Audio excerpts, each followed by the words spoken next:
Hello everyone, welcome to our channel. आज की इस वीडियो में हम जानेंगे फ्रंट नेक की लेंथ का नाप कैसे ले। आगे का जो गला होता है उसकी लंबाई का नाप आपको किस तरह से लेना है, उसका सही तरीका जानेंगे। देखिए, बेसिकली फ्रंट नेक की लेंथ को मेजर करने के दो तरीके होते हैं, यानी कि दो तरीके से आप आगे के गले की लंबाई को निकालते हैं। दोनों तरीके के बारे में बात करेंगे, कौन सा सही है, दोनों सही है, और अगर सही है तो आपको नाप किस तरह से लेना है, पूरा डिटेल वीडियो है। अगर आप कंप्लीट देखते हैं तो आपको कोई दिक्कत नहीं आएगी। देखिए, पहला तरीका होता है कि हम इस तरह से रखकर नाप ले लेते हैं, सीधा रखते हैं इंच टेप को और गले की लंबाई कस्टमर से पूछ लेते हैं। और एक तरीका होता है तिरछा रखना। देखिए, यहाँ पर सेंटर पर मार्क कर देती हूँ ताकि आपको समझने में आसानी हो। तो इस तरह से मैंने निशान लगा दिया सेंटर में। तो ये देखिए, कुछ तिरछा इस तरह से रखकर भी हम गले की लंबाई निकालते हैं। देखिए, दोनों तरीके अपनी अपनी जगह सही है, लेकिन क्या गलती होती है जिसकी वजह से गले की लंबाई बिगड़ जाती है या गले में झोल आ जाता है, वो मैं आपको इसमें बताने वाली हूँ। और अगर आप दोनों तरीके में से जिस भी तरीके से लेते तो सही तरीका क्या है नाप लेने का, वो हम जानेंगे। आपको इंच टेप कहाँ रखना चाहिए, कहाँ नहीं रखना चाहिए। सबसे पहले बात कर लेते हैं पहले वाले तरीके की।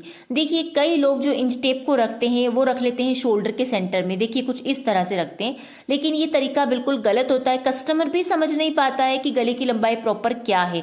अगर आप इतनी दूरी पर रख रहे हैं तो कस्टमर कैसे समझेगा, ठीक है, दिक्कत उन्हें भी आएगी समझने में। तो इस तरह से आप गले के जो शोल्डर होता है ना, सेंटर में ना रखें, आप रखें बिल्कुल नेक के पास। जो चेन वगैरह पहनते हैं उससे आप आधा इंच दूरी पर रखकर कस्टमर को पूछिए, तो उन्हें भी समझने में आसानी होगी कि उनकी जो मेजरमेंट टेप आएगी तो एग्जैक्ट लेंथ वो समझ पाएंगे। और जब आप दूरी पर रखते हैं इंच टेप को, जैसे कि आपने शोल्डर के बीच में रखा, तो उन्हें समझने में काफ़ी ज़्यादा प्रॉब्लम आती है और नेक लेंथ में वो भी गड़बड़ा जाते हैं। ठीक है, इस तरह से अगर आप रखेंगे तो प्रॉपर आपको आंसर नहीं दे पाएंगे। और यहाँ पर अगर आप इस तरह से रखते हैं तो उन्हें भी समझने में आसानी होगी। और एक चीज का ध्यान रखना होता है कि अगर आप इस तरह से सीधा रखकर नाप ले रहे हैं तो आप ब्लाउज में जब निशान लगा रहे हैं लेंथ का, तो इस तरह से सीधा इंच टेप को ही रखें, तिरछा ना रखें। जिस तरह से आप मेजरमेंट ले रहे हैं वही आपको देखना है। तो आपको नाप किस तरह से लेना है, बिल्कुल यहाँ पर गले के पास से आधा इंच दूरी पर ही इस तरह से रखना है।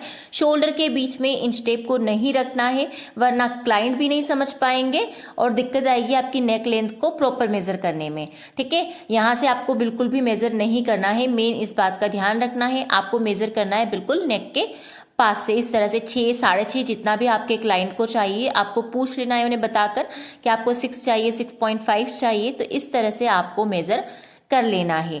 ठीक है, अब दूसरा आता है ये वाला तरीका। तो इसमें आपको क्या करना है ये भी हम समझ लेते हैं। देखिए, तरीके दोनों ही सही है अपनी अपनी जगह। ठीक है, तो इसमें भी आपको यही ध्यान रखना है कि दूरी पर अगर आप रखेंगे तो आप देखेंगे कि ये बढ़ता जाएगा, तो इसे भी आपको बहुत दूरी पर नहीं रखना है।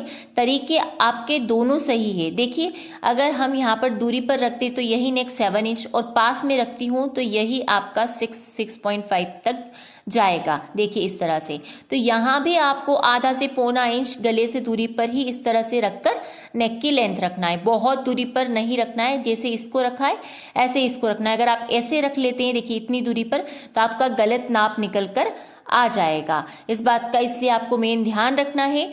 तो दोनों में आपको एक ही चीज देखना है कि गर्दन के पास से, गले के पास से आपको नाप लेना है। देखिए, कुछ इस तरह से आधा इंच दूरी पर, चाहे आप सीधे तरीके से नाप लेते हैं या तिरछा लेते हैं, दोनों तरीके अपनी जगह सही है। बस आपको नाप लेने के तरीके को देखना है कि आपको शोल्डर के बीच से नाप नहीं लेना है। मेन आपको बस इस चीज का ध्यान दे देना है। और बॉडी से जिस तरह से आपने नाप लिया है इंच टेप को रखकर, उसी तरह से आपको ब्लाउज पर भी रखना है। ये मेन आपको ध्यान रखना है।